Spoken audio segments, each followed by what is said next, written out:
Hello, this is Dr. Rodriguez from Arizona State University, Fulton Schools of Engineering, and today I'm going to be speaking to you about transfer success tips.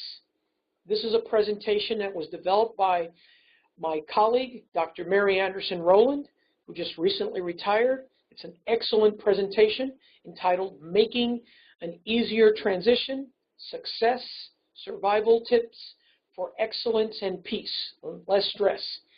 I recently modified the presentation, and I think this presentation is not just useful for transfer students, it's useful for everyone. And so that's why I'm making this video. So let's proceed. Okay, so here we go. The first thing is work. We advise all of our students, don't work unless you really, really have to. In general, we don't want you to work unless you need food, shelter, money for tuition. These are the recommendations we usually make. And if you work 20 hours or more, then we certainly want you to take no more than a maximum of 12 hours of classes, all right? And then 2 credit hours for our FSE 394 ASAP class. This should be the maximum by far, okay?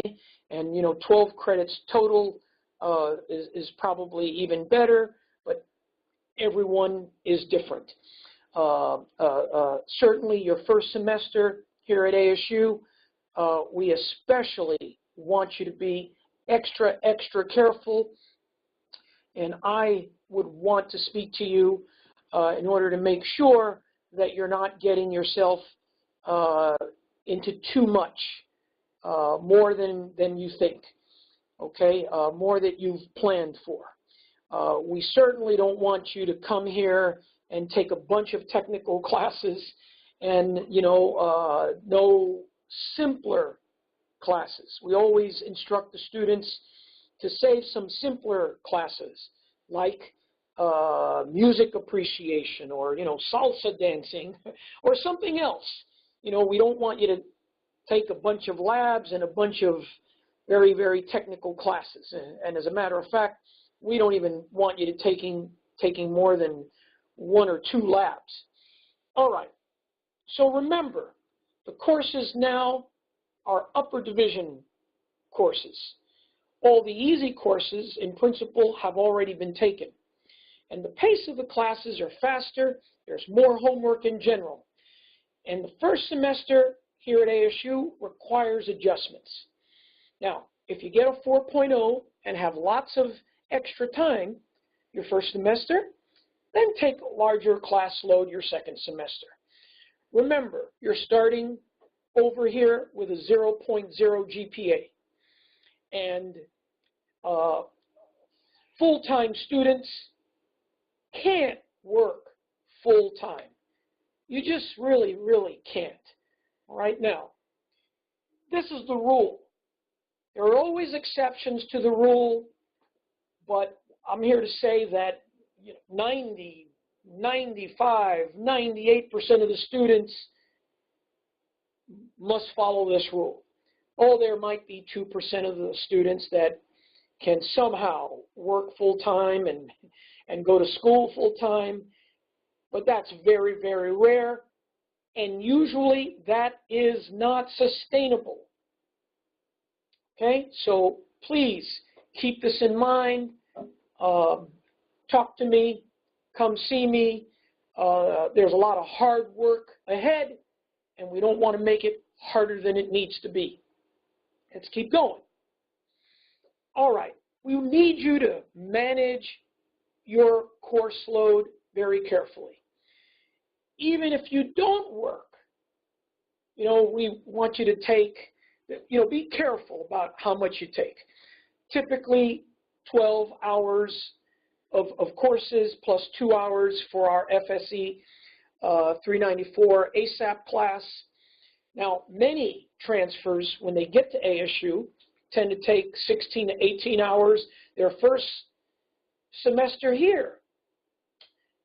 That can be a big mistake because there's so much to get used to.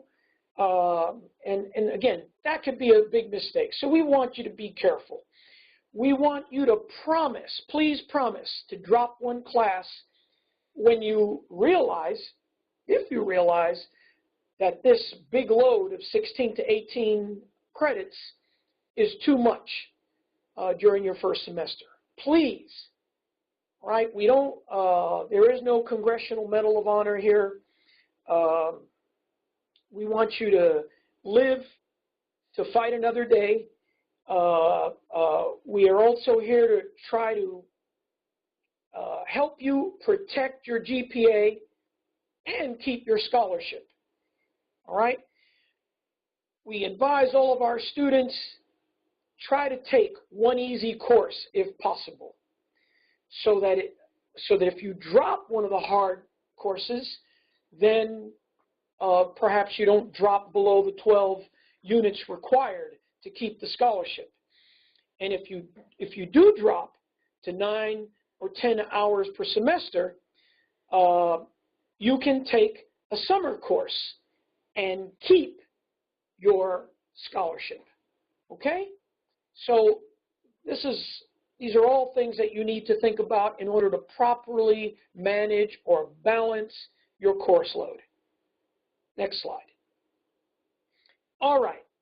We want you to get 8 hours of sleep each night. Now, this may be difficult for most scholars and most engineering students. But if you follow the Guaranteed 4.0 system, which there's a video on, and we'll be talking a little bit about in this video, if you follow it, then your chance of getting 8 hours sleep each night is significantly enhanced. And you'll be much more effective, much more efficient, and you'll learn much more if you follow the Guaranteed 4.0 system. So this is definitely something that you must think about and try to ingrain in your head and in your everyday activity. Okay, why get the 8 hours sleep? Well, if you get 8 hours of sleep, then you're much more likely to stay well and not miss classes, not miss deadlines because you're sick, right? We don't want you to compromise your immune system, okay? Not too much, a little bit, okay, but, you know, not too much. So do your best to try to get as much sleep as possible.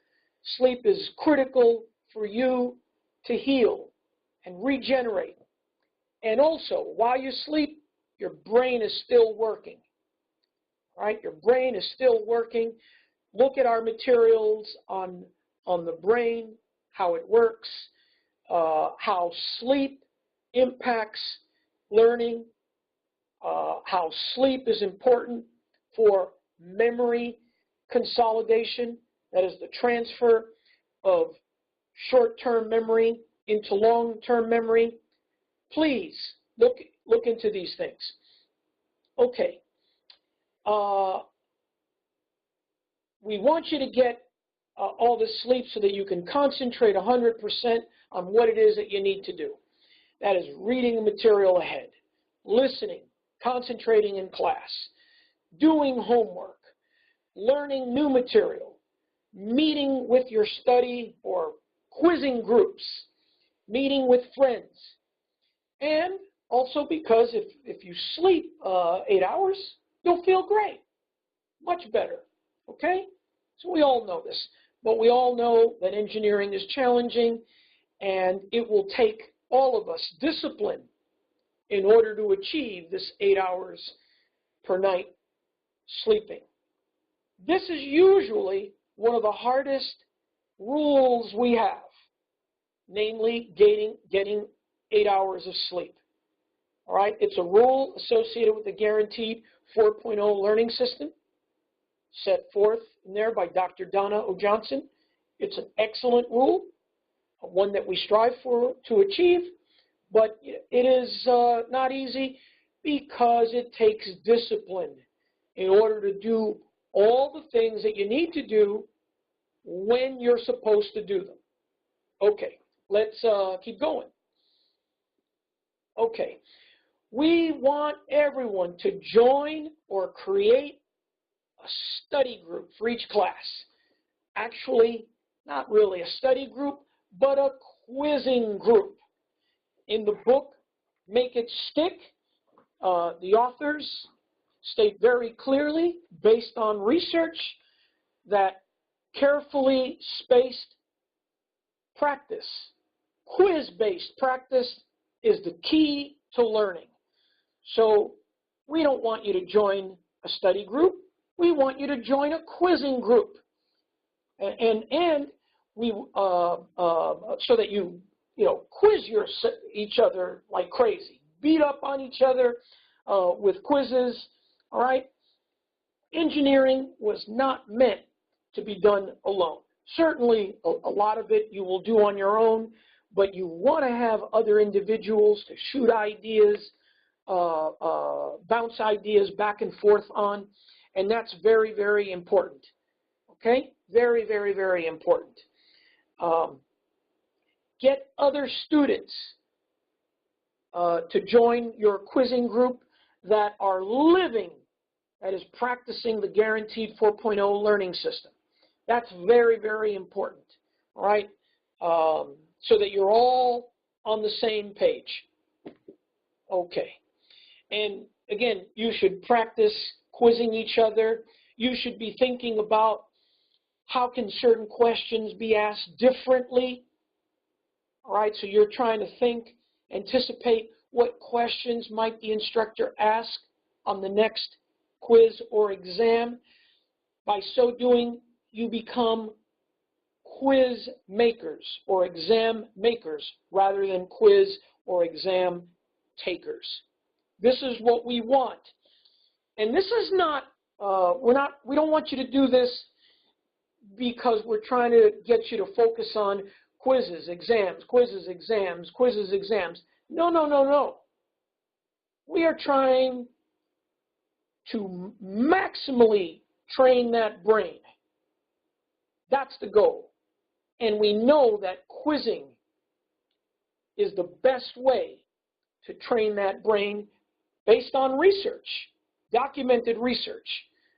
Go look at the book, Make It Stick, all right? And then you'll see for yourself. And there's many other publications that have documented many studies. Okay, let's keep going. Now, we definitely want you to use the Guaranteed 4.0 learning system. That is our benchmark, our foundation for academic success. It's the only guaranteed learning system that we know of. The only one that is comprehensive. It's based on research.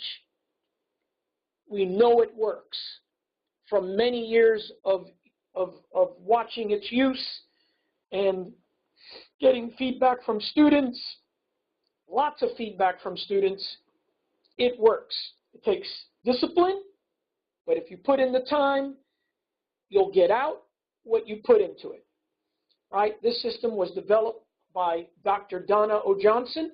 It was developed for engineers, all right, but the system can work for anyone. And one of Dr. Johnson's selling points is this, that if you follow everything in the Guaranteed 4.0 system and you fail to get a 4.0, then she will give you $100. Now, in 25 years of existence, maybe now a little bit more, they have not yet given $100 to anyone because there is no evidence at all that anyone has done everything in the system and not gotten a 4.0. So this is something that she is proud of, she should be proud of, and that we, as users of the Guaranteed 4.0 system, are also proud of. it's one hell of a system. Okay? This system teaches you time management, right? You are supposed to set up your detailed schedule the first week. Look at the video that we have on the Guaranteed 4.0 system. Also, get a hold of your own, buy your own version, buy your own copy of the book, the Guaranteed 4.0. You can get it on Amazon. It's not very expensive. Hell, you should buy two. Buy one for yourself and one for someone that you really like, and give them a copy. All right? This system is excellent. It's very effective, and you learn learning and study skills from it. And it's taught in our FSE 394 Academic Success and Professional Development class each semester. If you follow the system, you will significantly reduce stress. And the way Donna O. Johnson defines stress, the way we define stress, is anything that takes you away from the task at hand, anything that distracts you. Okay? So let's keep going here. All right. Part of the 4.0 learning system is time management. Okay? There is a time management chart that you need to put together. It gives you a plan for the week. You should do this, right? It's very important. Keeping in mind that plans are the rule. However, sometimes you have to change the plan, all right, because things come up. So that's understood. But the idea is that you put together this time management chart at the beginning of the semester. You follow it religiously. Do the best you can, keeping in mind that things will come up, things that weren't taken into account, and then you have to adjust. And, you know, every day I would recommend that you look at your plan in the morning, see, you examine it carefully, see if something needs to be reordered or reprioritized. This is just part of life, okay? We don't want you to get frustrated. We don't want you to think that you put together this time management chart and plan and that it's useless. No way. It gives you a guideline to shoot for, and this is what you should be shooting for. However, things come up. Now, please, don't just open up that tsunami door and let the tsunami of things just come in and change all your plans, because that means you're not planning. That means you're not planning your work and working your plan. That means you're not being disciplined, and that means you're going to open up the door to lots of stress. You're going to be miserable if you don't do this stuff. If you do this stuff, your chances of learning a lot and having extra time and being happy are significantly enhanced. And we have seen this over and over and over again from semester to semester, year to year. This is a proven system. Okay? Again, this time management chart gives you a plan for the week. It will show you where you have extra time. It's meant to be flexible, and it helps keep you on track, and it helps you stay efficient. All right, let's keep going. All right, we believe that you should spend as much time on campus as possible so that you can, and then specifically, we want you to do your bullet point reading, your bullet point notes, right? Your bullet point reading. That means reading ahead, say 1 to 7 days before you have a lecture. You read ahead and you take notes. These are your bullet point, this is your bullet point reading. And then once you go to lecture, right, you take your notes in class, and then immediately after class, you take what's called bullet point notes. These bullet point notes attempt to summarize your in-class notes. You know, they attempt to concisely answer what were the main problems addressed, what were the approaches considered, what is the main approach, what are the assumptions of the approach, when do these assumptions break down, etc. Okay? We also want you to stay on campus to start doing that homework, all right, before you go home. We want you to go to professor office hours. And once you get back graded homework and graded exams, we then want you to engage in what's called bullet point concepts. That is, asking yourself, why was this correct? Why was it wrong? So this, the key word is why. It's important to know why, because it's by understanding why that you have deep and significant understanding. Okay? So we want you to stay on campus in order to do these guaranteed 4.0 learning system things. All right? We also want you to meet with your study or quizzing groups for each class. Okay? And typically the meetings are on campus. All right? We don't want you to schedule all your classes on just 2 days. Okay? Because if you schedule all of your classes on 2 days, that leaves maybe no time in between classes to do your bullet point notes and maybe your professor office hours, etc., and so forth. So that's not good. We don't want you to schedule classes back to back, and having 3 classes back to back is a big time no-no, because imagine if you have 3 exams back to back. That's not cool. Even if you're a walk-on-water student, that is just not cool.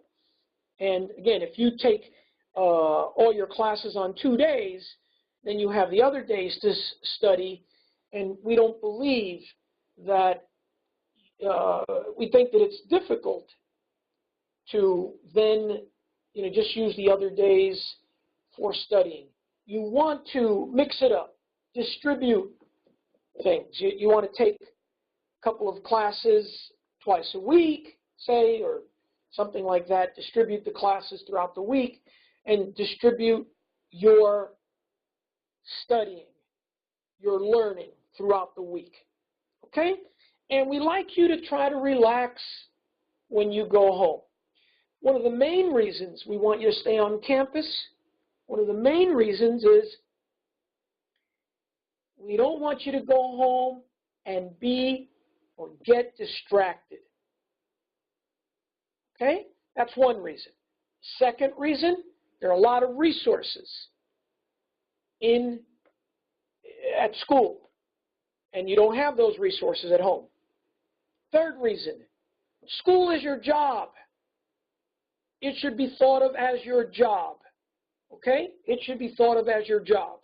And so we don't go home to do our job.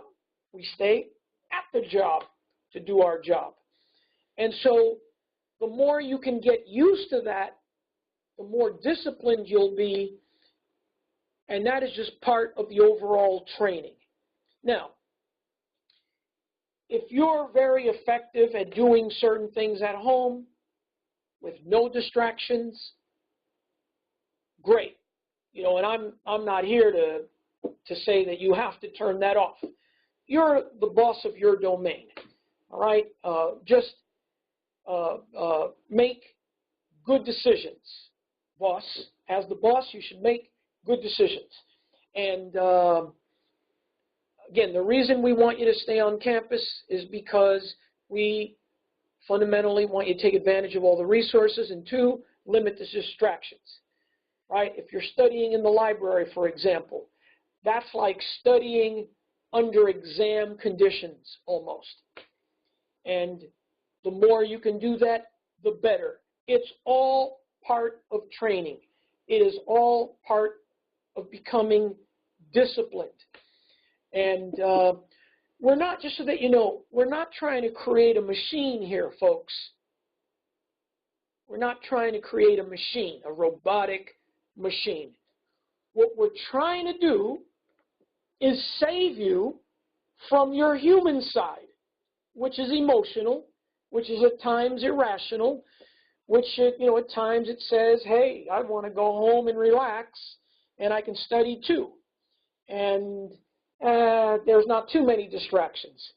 Well, we just want to prevent those distractions from taking control of your life and your studies. All right, there you go. Let's keep going. Professor office hours. Please, we need you to go to professor office hours. We want you to think of the professor as a potential friend, someone that can help you, someone that can guide you. We want you to nurture and build a relationship. Why? Because you're going to have to do this throughout your entire career as an engineer. You're going to have to build relationships, okay? And so starting that needs to be started now, not after you get out and graduate, okay? And I assure you, many of these professors, they have office hours. They are there to try to help you. Show interest in the class. Show that you've done your homework. They will then show interest in you. It will be reciprocated. Okay? Go prepared to your office hour, to the office hours.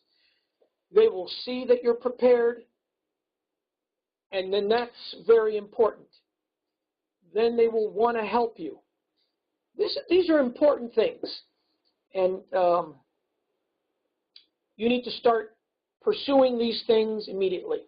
Now, professors may know some of the students in the classes that you're in because the students are in their third year at ASU because they are non-transfers. But you're new here. This is, say, your first semester here. And so why should you visit with professors?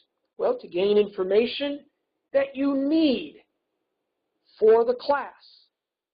Okay, maybe information that is difficult to get from the book, maybe impossible to get from the book, right? What if you missed a class? If you missed a class, then you most certainly want to go see the professor and ask them, hey, what did we miss? What did I miss? Right? You definitely want to ask this, okay? That's very, very, very important.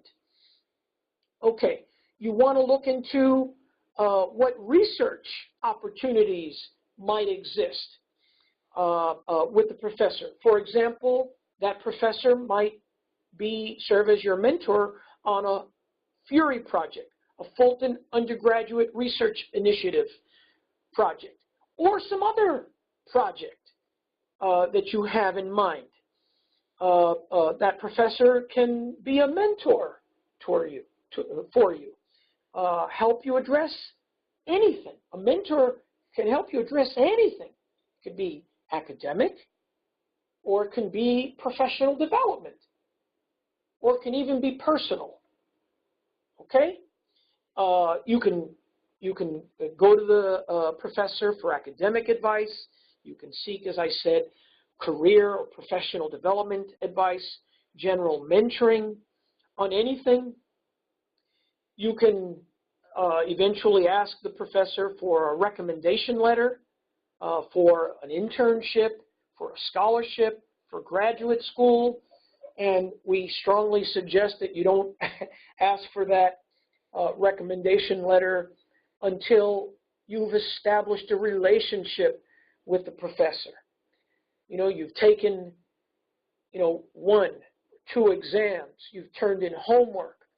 The professor then knows you, because you've been coming to office hours. And then if you ask the professor for a letter of recommendation, because you've been working with them, they'll say, sure. And if you haven't been coming to office hours, and if you've only come maybe twice the entire semester or something like that, they might say, hey, we really haven't done anything together. So what's the basis for me to provide you with this letter? All right, so think about these things, okay? Usually I think it's appropriate to ask for a letter after you've established this relationship, in the classroom, outside the classroom, through professor office hours, and ideally you're working on a project together. If you're working on a project together, then it is certainly fair game to ask for a letter of recommendation. If you're not working on a project together, well, then you just got to think and ask, all right, have I established a relationship with this professor? Okay, let's keep going now. All right, so this is something I said earlier. I'm going to reiterate. Don't register for classes back to back if at all possible.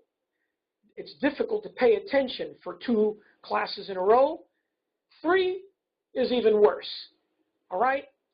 You want to use the time between classes to do your bullet point notes. All right? That is taking the notes that you've taken in class and going over them and trying to concisely summarize what is in the notes. All right? You want to for each of the major concepts, each of the major ideas, you want to put down 3 to 5 keyword, 3 to 5 keyword summary. Okay, and roughly for every 1 hour of lecture, it should take you 5 to 15 minutes to do the bullet point notes. Do a good job. Do it right after your class so that the material is fresh in your head. If you do this, it will significantly impact your learning, because you'll be asking yourself, okay, what was said in class? And you'll try to summarize what was said in class. And who knows, maybe you'll have the book with you. You might open up the book a little bit. You might get some pointers from the book, and you could add that to your summary. All right, and so this can be a very, very powerful combination and meeting of resources. Please do this. All right, and another thing that you should do is begin homework the day it's assigned. You got to do this, folks. Even just scanning a homework assignment, giving it a big picture scan so that you have an idea of the work ahead of you. Even if you just do that, you put that in your brain. The brain is an amazing machine. It will be working while you're doing other things. Okay? So please, begin your homework right away. And if you actually dive into the homework, and you're working on problems, we recommend that you stick to the 20-minute rule. 20-minute rule says, hey, I'll work on a problem no more than 20 minutes. After 20 minutes, I walk away. And the reason I walk away is not because I'm giving up. It is because I have an understanding of how the brain works. You walk away, you do something else, the brain is still working. Okay? The brain is still working. You walk away, you work on something else, maybe you take a nap, maybe you need to sleep for the night, and you wake up and bam! The solution is right there waiting for you. in your solution queue, in your brain. Why? Because that's how the brain works. It's an amazing machine. Right? At night, it's taking apart the information that you learned previous that day, and it's reorganizing it, putting it where it belongs, so to speak, strengthening the connections, and yes, transferring short-term memory to long-term memory. All of these things go on during sleep. This transfer from short-term to long-term memory is called consolidation. Read about it. Learn about it. We think that if you understand more about how the brain works, you will become much more effective learners. All right. Finally, regarding scheduling classes back-to-back, as I said earlier, exams back-to-back, not cool at all, not fun, even if you're a walk-on-water student. Don't schedule classes back-to-back. All right, let's keep going. All right. Don't assume that you are the only one who is stressed and having difficulties. Everybody stresses. All of the engineering students, and that includes computer science. We include computer science as part of engineering, because it is part of engineering. Okay?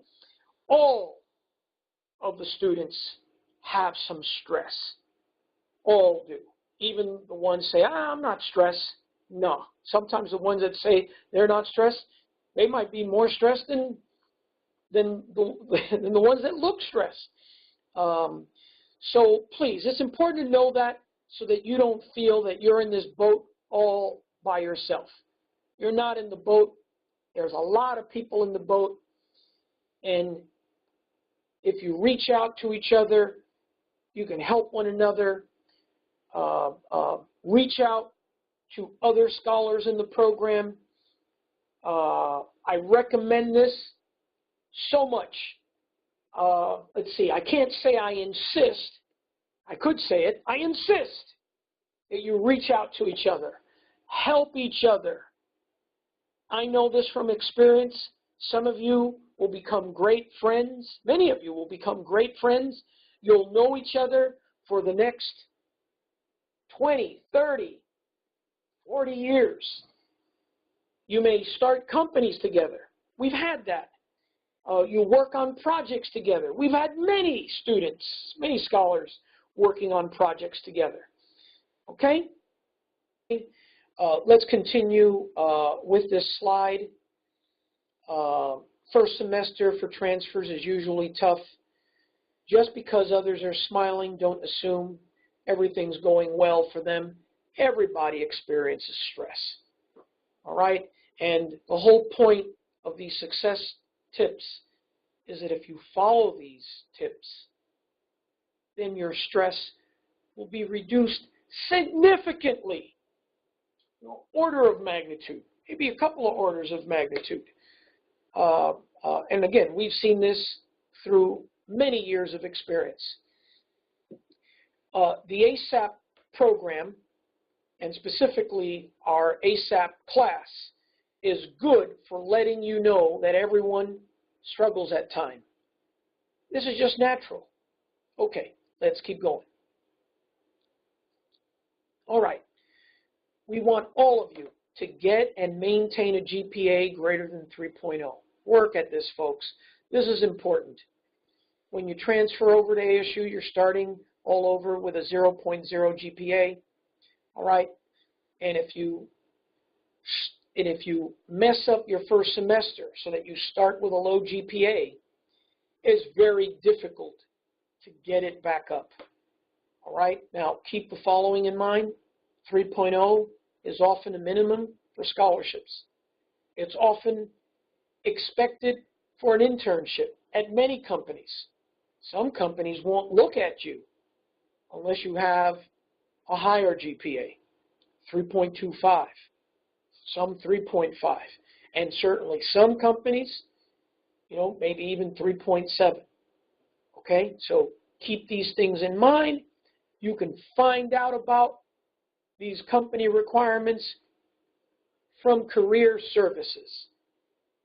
Get on their website, learn to use Handshake, their new system. I think it was just recently deployed, fall 2017. Learn to use it. You can see what companies are registered with Career Services. You can see what companies are coming to the career fair, and you can see what GPA requirements they have. All right? That way you can be informed. We do not want you to become informed 3 months before graduation. No. We want you to become informed 2 years before graduation, or even sooner. If you just arrived to ASU as a junior, okay, then it might take you 2 years to graduate. That's when we want you to be informed about these companies. If you arrive here as a freshman, we want you to be informed about these companies as a freshman. Okay? And even if you're a transfer student, or if you are, let's say, you're going to be transferring to ASU and you're at the community colleges right now, we want you to learn about companies and their requirements as soon as possible. That way you are informed and you're making informed decisions. Okay? All right, then finally, 3.0 or higher is expected for graduate school. And let me say, for everyone watching this video, for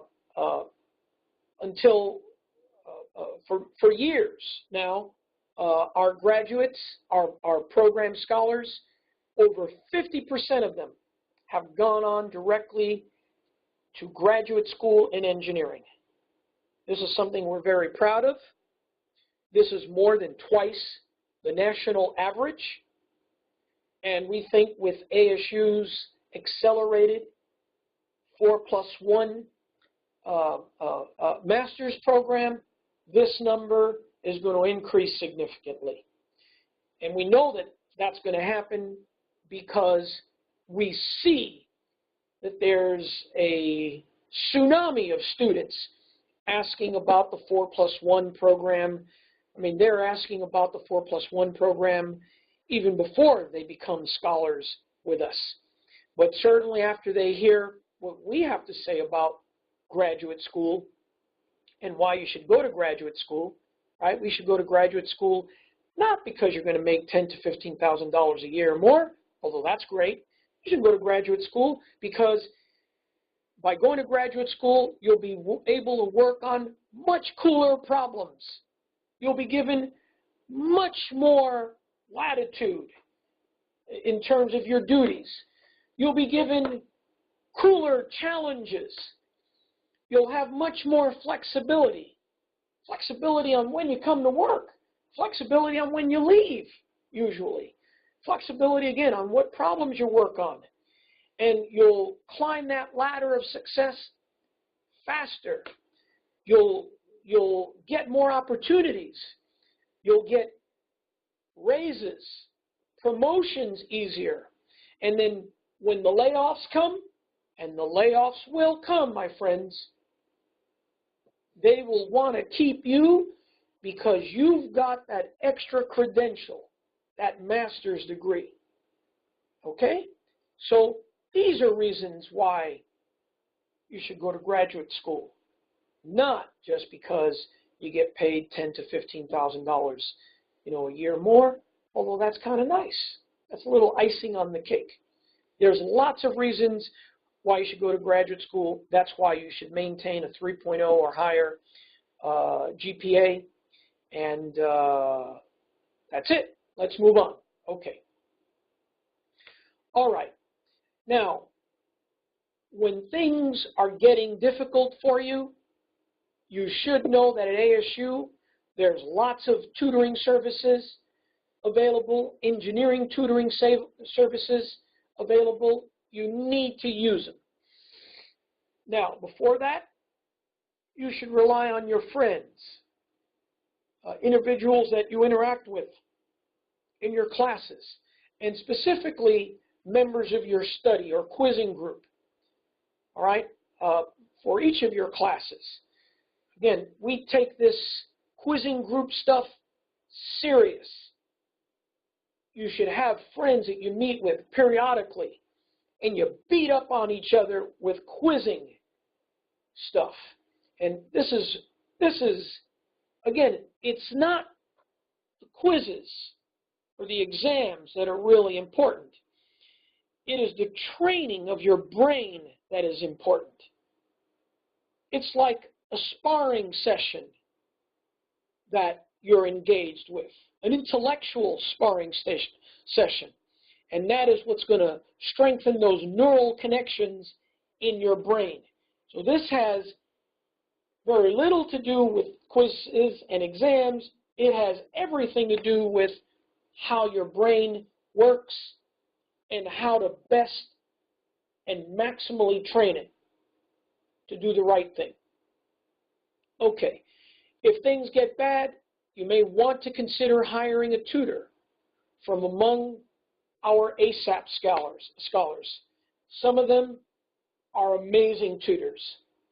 All right, we're going to have a list of scholars. We will make that list available to the scholars here at ASU. We will make that list available to scholars at our partnering universities, okay, so that individuals here at ASU can turn to someone within their chosen discipline for help, and also so that our ASAP, the ASAP scholars at our partnering community colleges, they have someone that they can talk to about transfer issues and perhaps transfer success issues. All right? At the bottom of this slide, you see that there is a link to the engineering tutoring resources here at ASU. Take advantage of it. Everyone should take advantage of it. Even those of you that feel you know the material well, hey, it helps to go and talk to someone, bounce ideas off of their heads. And these students that are at the tutoring center, I know from personal experience, many of them know the material really, really, really well. Many of them can communicate well. So you should try to connect with these students, use them as bouncing boards. You know, you just bounce stuff off of them, you ask them questions, maybe you explain stuff to them, and they can tell you if you're in the ballpark. This will help you tremendously. This falls under the concept referred to as elaboration. By explaining things to others, by explaining things to yourself, you take ownership of the material you're trying to put into that long-term memory. Go see those tutors. They can help you with that elaboration process, right? Putting material into your own words, etc. and so forth. Okay, let's keep going. All right, you should all become well acquainted with the Fulton Career Services. They have an amazing operation over there. We've become very good friends. We have a great partnership with the director, Robin Hammond. We've also been lucky to have Joyce Donahue come here and speak to our students. Both have been amazing. Both are amazing. Both are committed to helping you succeed. They are committed to helping you fulfill your potential. Okay? So they will help you with resumes. They will help you. There's workshops with resumes. There's presentations on resumes. Joyce Donahue has helped many of our students with resumes, as I'm sure so has Robin. Okay? Sign up with Handshake at this link on the slide. Right? Learn to use Handshake. Handshake has many resources. As I said earlier, you can see what companies are registered with them. You can see what companies are going to the career fair. You can apply. You can see the job postings that the companies have. You can apply for the job postings. That way, when you get to the career fair, you can tell them, I've applied for that job online. I see that there is a tremendous alignment between my skills, my future plans, and the job description and the job posting. And of course, you should give them your career fair pitch, all right, showing how your class projects, how your club projects, how your work experience, etc. And I can't emphasize enough, your projects in general all help you align with the job posting description. And then, of course, you need to tell them, of course, you've applied online, and you need to ask them for that job interview. You must ask them. Okay. So at this career fair link, you can get notices from companies who visit ASU. You can find out in detail what they're looking for. Like I said, you can sign up for interviews, and you can have companies view your resumes. They have specific sessions where you can come and have experts from industry look at your resumes. Please take advantage of all of these resources. They're tremendous. They're there waiting for you. And if you don't take advantage of them, it's a huge mistake. It's not a mistake. It's a huge mistake. All right. Let's keep going. All right. Finally, all right, we want you to join relevant student organizations at ASU. There are a bunch of professional organizations associated with your societies. There are other student organizations, like, for example, there's ACES, MAYAS, NSBE, SHIP, SWE. All right, these are all useful organizations that many students have joined.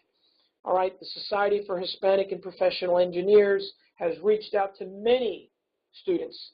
You don't have to be a Hispanic to join them. There are many non-Hispanic members. And the same goes for any one of the other organizations on the first line.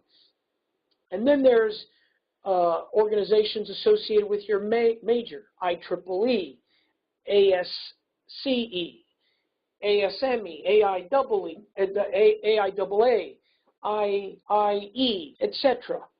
All right? You really should join these organizations because that is where you're going to meet individuals, and you're going to get ideas for projects. You're going to get opportunities to work on projects together.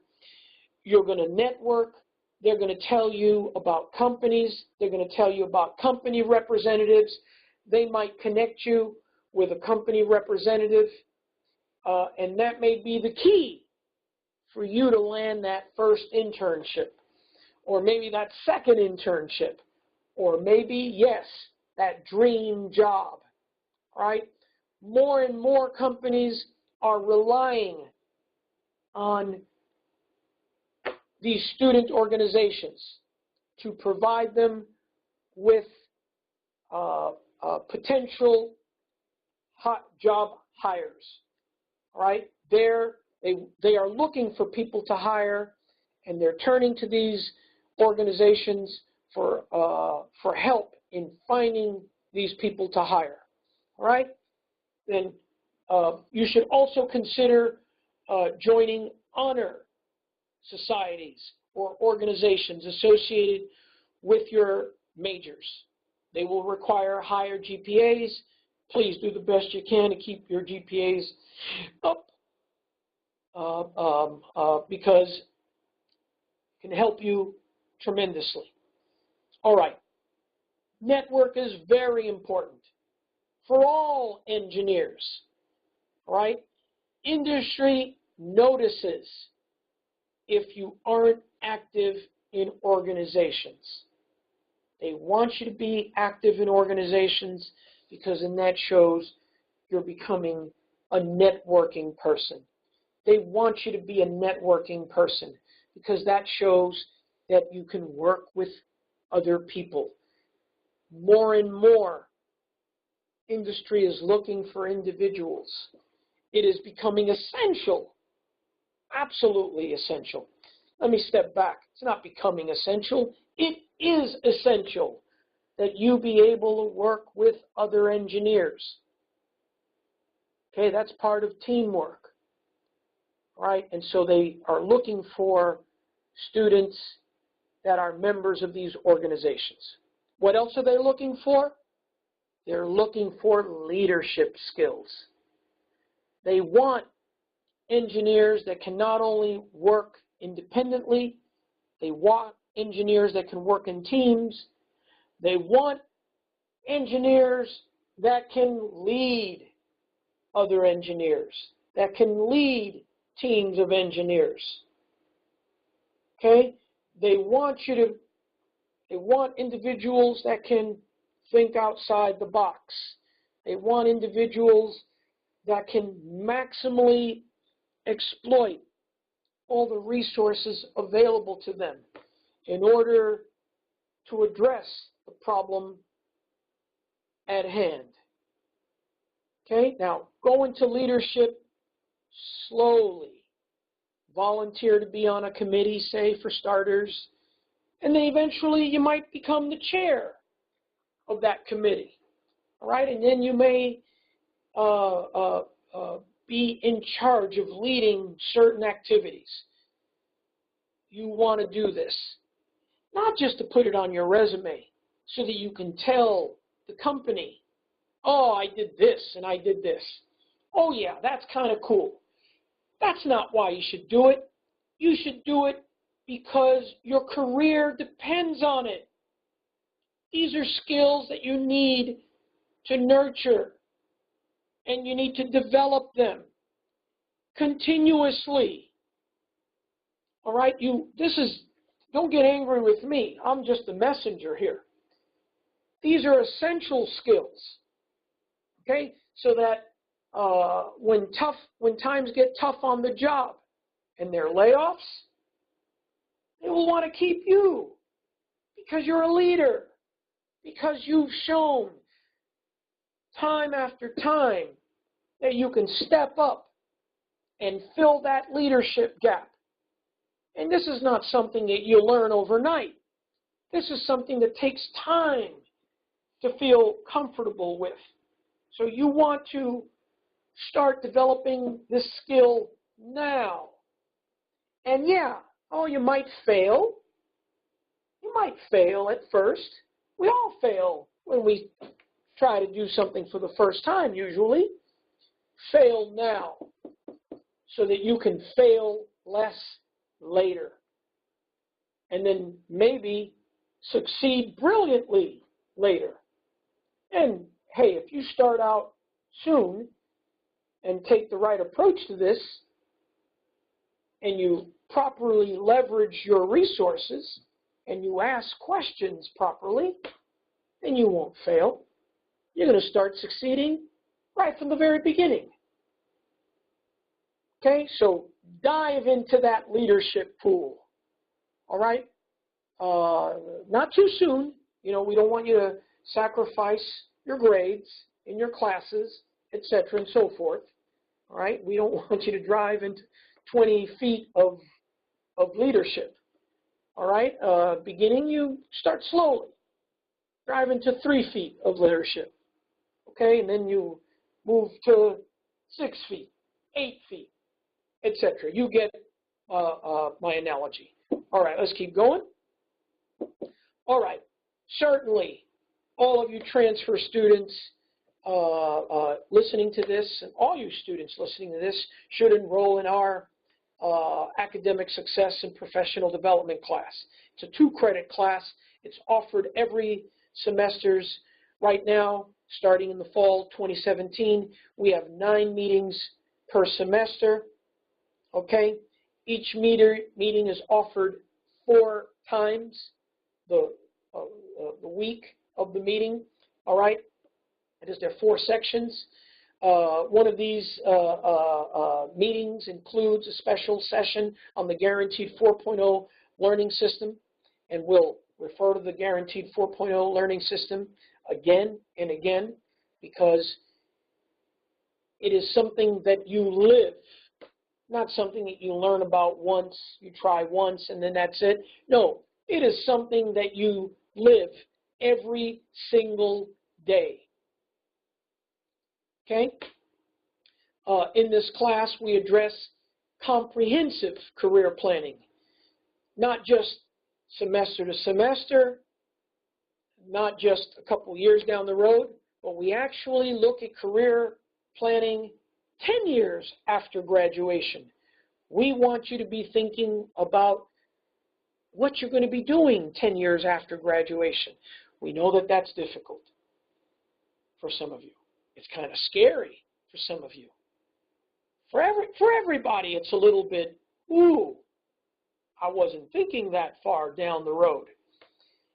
We want you to be thinking about what awaits you, what you want 5 years down the road after graduation, 10 years down the road after graduation, and yeah, 15, 20 years down the road.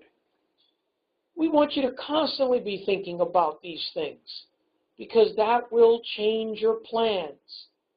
That will cause you to change your long-term goals and then your shorter-term goals and shorter-term objectives and even shorter-term milestones and targets that you're shooting for to help you meet those shorter-term objectives and goals and then longer-term goals.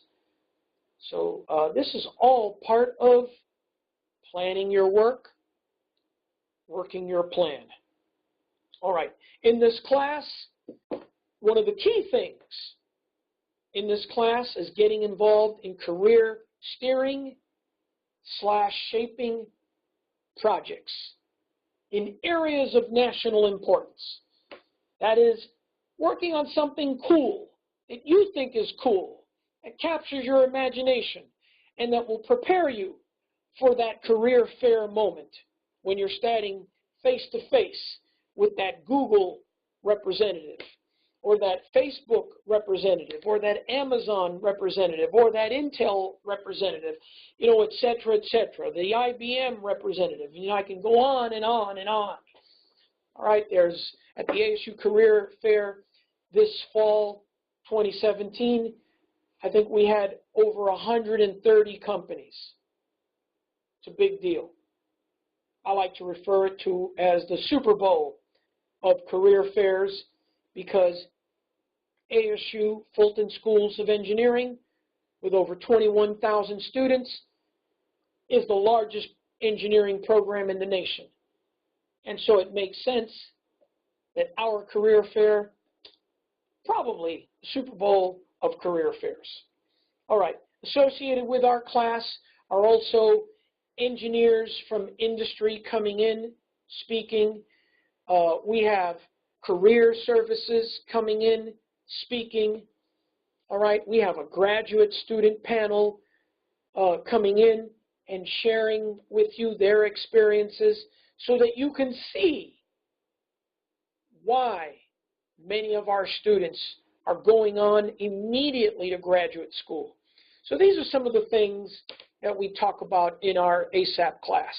We also talk about the ongoing technological revolution. There's an ongoing technological revolution, folks, that is accelerating. It is incredible. All you need to do is plan your work your plan, and then you can participate in this ongoing technological revolution. In this class, we will also talk about the global economy and what it means. In short, nations around the world are trading with one another. The world is getting smaller. Competition is becoming fiercer. And this is why all of you, everyone, must be committed to lifelong learning, because that's the only way you can really have true job security. You have to continue learning. Okay? I like to say the following. This is my own saying about school. School is not about learning. It is about learning how to learn. It is about learning how to learn. Okay? Because you have to keep learning forever. In school, you're going to learn how to learn. Now that takes work. Training yourself. Many of these videos that we're making address this training that you need. Right? But once you really train yourself on learning how to learn, then you can learn anything. And then you can embrace the funness of learning, of continuous learning. It is truly amazing. It is a blessing that we can be involved in this engineering enterprise where learning is not just needed, but is required. It's part of your job, and also part of your short and long-term job security. Embrace it. Embrace it immediately. Embrace it now. And then you'll just be used to it. It'll just become second nature to you. So that, 10 years from now, if there are layoffs, you're ready. You're ready to make the move because you've been thinking about it and you saw the layoffs coming and you've prepared for the layoffs, etc. and so forth. Okay? All right, let's keep going. Now, this course is required by all of our ASAP scholars. If you are on a scholarship, an academic success and professional development scholarship, you must be taking this class. Other transfers can also take the course, do the assignments, and earn, right now it's $300 a semester. We call it an incentive scholarship for taking the class. It's been very popular. Lots of students take the class for free because the class offers them many things. It offers them academic success tips, professional development tips, and the latter, of course, leads to internships. And yes, that job. That's why many students take our class. Oh, just in the spring of 2017, there were 90 students registered for the class. Half of them, only half of them, were on scholarship. The other half were there because the class is a cool class. Okay, and if we opened up the doors, we'd have a tsunami of students wanting to take the class. We have been restricting registration in the class. We probably will continue to restrict registration in the class. There's only one of me, okay? And maybe one day, as we get more instructors involved, we can offer more sections of the class. And yeah, the goal with your help is to have this class institutionalized. Right now, there's a 1-credit version of the class. Transfer students coming in can take that class. It's 1 credit. They teach you about ASU resources, things that you need to learn. Class is modeled after our 2-credit class, but it's a one-time, one-shot deal. Our class is forever. As long as you're on scholarship, you keep taking the class over and over again. And one might ask, hey, why do I need to take the class over and over and over again? Can't I just take it once, learn what's in the class, and then I never take it again? No, that's not the way the class works. The way the class works, for example, is this. Remember, everyone in the class is doing projects. And what you do your first semester as a junior on this project is going to be different and at a lower level, a lower standard than what you do as a senior, what you do as a second semester as a senior, and what you do as a first-year graduate student on the project. So you see, that is one of the reasons why you take this class over and over, because what you do on a project from semester to semester changes. By the way, the same is true about how you approach searching for the job. So your career fair pitch, that's going to change from semester to semester to semester, because you are changing from semester to semester to semester. And that change takes place sometimes in real time, right here in this room with other scholars present and non-scholarship students present as well. We're going around the room, we're talking about our experiences, we're sharing our experiences, and many of us are having moments or aha moments. Okay, let's keep going. All right. In short, we want you to take control of your studies, take control of your career, your learning, and your life. It's your life, folks. It's your career. Okay? For most of you, that are waiting for that aha moment to happen in the classroom, it usually doesn't happen in the classroom. Usually this is a kick on your door right now, telling you, please, do these things. Take control of your studies, your learning, your career, and yes, your life. Plan your work. Work your plan. Benjamin Franklin has been credited with saying, if you fail to plan, then essentially you're planning to fail. Another saying I like is, don't build that airplane on takeoff. That's just another way of saying, plan your work, work your plan. All right, what else do we have to say? Classes may use Blackboard. Check. If the class is using Blackboard, then you better know how to get on there and use it. Blackboard is a great tool. It is being used by many universities across the nation. Okay, some universities use other tools similar to Blackboard. All right? Okay.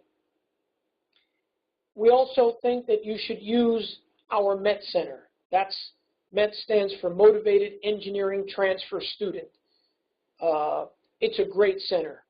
All right? It serves as a home away from home for students. It's a place where students meet. They have these study or quizzing groups. They talk about everything. All right? That's very important. take advantage of the center, take advantage of the computers, the printing that we offer. It's a great place to network. We have a staff, a Met staff. These are individuals that have been in the program or that are still in the program. You need to take advantage of them. They will help you answer questions. They have tremendous insight into many things that you need answered. You can set up meetings with them. They can serve as informal mentors to you or career coaches. Part of what Career Services offers is career coaching. Take advantage of the career service coaches. This semester, fall of 2017, we have 3 career coaches that are spending time here in the Met Center. You must take advantage of these career coaches. They can help you tremendously. Our Met staff can also serve as informal career coaches. Shoot, ideas, bounce ideas off of them. They can help you because they've seen a lot, okay? And sometimes they hold workshops on the Guaranteed 4.0 system or on Fury, participating in Fulton Undergraduate Research Initiative, all right? So please take advantage of this. Something that we've also told students as tips, this is something that my colleague Mary Anderson Rowland made a point of getting across, is don't call a professor by their first name unless they tell you to, right? Don't, and specifically don't call female professors Mrs. or ma'am, and this is something that Dr. Mary Anderson Rowland made a point to say, and so it's on these slides. These slides are fundamentally her slides. She gets the credit for these slides. I've just updated these slides a little bit here and there. All right, but these are fundamentally her slides. So I thank you, Mary, for the slides. A few more tips. As transfer students, you should be aware of transfer shock. What does that mean? Well, it's documented in many studies that when you transfer from a community college to a 4-year school, then your GPA is likely to drop half, 3/4, or a full point. That's a big deal. You must be aware of this. Read about it. Look into it. See what causes it. See how to prevent it from happening. That's the whole purpose of this presentation, right? We have seen in our program that scholars that follow our guidelines, they do not experience transfer shock. They experience what we call, and what the experts call, transfer ecstasy. Associated with our scholars, we have not seen any statistically significant drop in GPA, not at all. In fact, we have seen many of our scholars come here, and like we said, they experience transfer ecstasy.